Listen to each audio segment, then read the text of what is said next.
Hi, how you doing? I'm Anton Frablewski, and this is the upper part of the Amund Formation. It's part of that Campanian-clastic wedge that was coming from the west to the east here in southern Wyoming, and it was dumping into the Western Interior Seaway.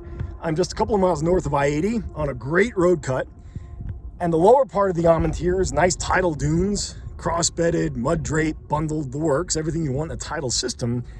Then on top of that cross-bedded succession, there's this shale. And the shale represents a flooding surface. On top of the shale is this really great succession of heterolithic, sand, shale, sand, shale, sand, shale.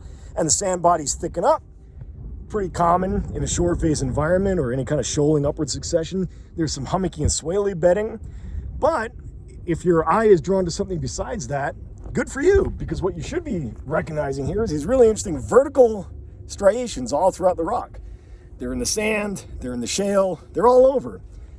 Now, if we look at a couple of these things up close, you might recognize them as Roselia, everybody's favorite vertical trace fossil.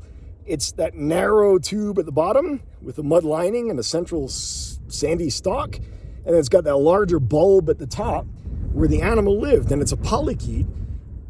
I showed you in the Paleocene Ferrous Formation some Roselia that were kind of smaller and more isolated.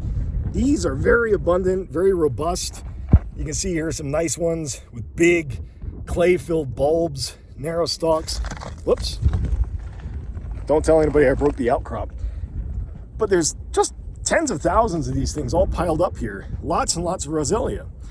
If you look at the open aperture side of the burrow, what you see is kind of an onion. It looks like somebody cut an onion. These concentric rings of sand and mud, sand and mud. That's how the thing filled in that open aperture. So again, these are the terebellid polychaetes. Like if you've been in the Florida Keys, walked on the tidal flats, you've seen these kind of ghostly tentacles coming out of holes in the bottom. That's these guys. They grab food out of the water column. These are called Roselia socialis because they hang out in large colonies. Now, the ones I showed you in the Paleocene were more scattered, more isolated because it was a stressful environment. A lot of fresh water, probably brackish water, not the greatest place for a marine animal to live. This is open marine setting though, and these guys are totally happy and content. So there's a lot of them. And it's also a low enough sedimentation rate that they can really work over each bed pretty thoroughly. And as sedimentation increased upward, you see less and less of these burrows. So they're kind of giving you an idea of the time it took for the sediment to accumulate in different parts of this succession here.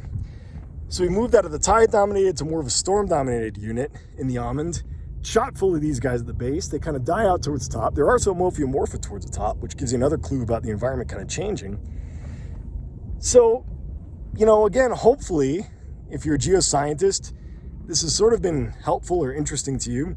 It'll encourage you to step away from the computer once in a while, put down the spreadsheets, stop playing with models, and occasionally look at some rocks.